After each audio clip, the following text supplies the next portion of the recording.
1965년 한일 청구권 협정으로 한국에 대한 배상은 개인에 대한 배상을 포함해 다 끝났다는 게 일본의 일관된 입장이죠.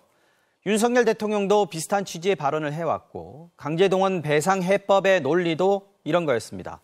그런데 일본의 이런 입장을 뒤집는 외교 문서가 30년 만에 공개됐습니다. 당시 한일 협정에도 불구하고 개인들의 청구권은 아직 남아있다고.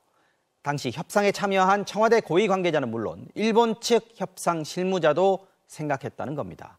장인수 기자의 보도입니다. 1991년 8월 일본 도쿄에서 열린 아시아 태평양 지역 전후보상 국제포럼. 포럼에는 민충식 전 호주 대사가 참석했습니다.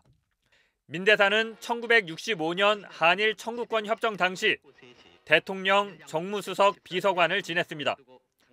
협상 과정을 속속들이 들여다봤던 민 대사는 포럼에서 이렇게 말합니다. 한일 양국 정부 간 및 국민 간 인식의 차가 크다면서 개인의 청구권이 정부 간에 해결될 수 있느냐에 대해서 의문이 남는다는 겁니다. 그러면서 당시 교섭 대표 간에도 협정이 정부 간 해결을 의미하며 개인의 권리는 해결되는 것이 아니라는 암묵적인 인식의 일치가 있었다고 설명했습니다.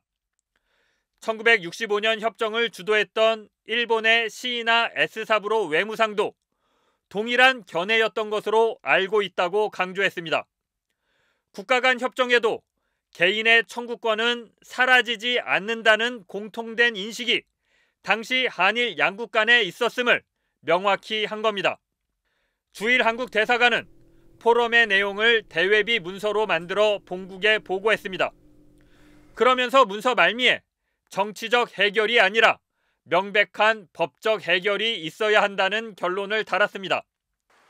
일본 전범 기업이 강제동원 피해자들에게 개별적으로 배상할 책임이 있다는 2018년 우리 대법원의 판결과 일맥상통하는 내용입니다.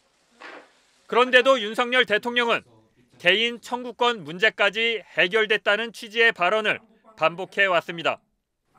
1965년의 한일 기본조약과 한일 청구권 협정은 한국 정부가 국민의 개인 청구권을 일괄 대리해 일본의 지원금을 수령한다고 되어 있습니다.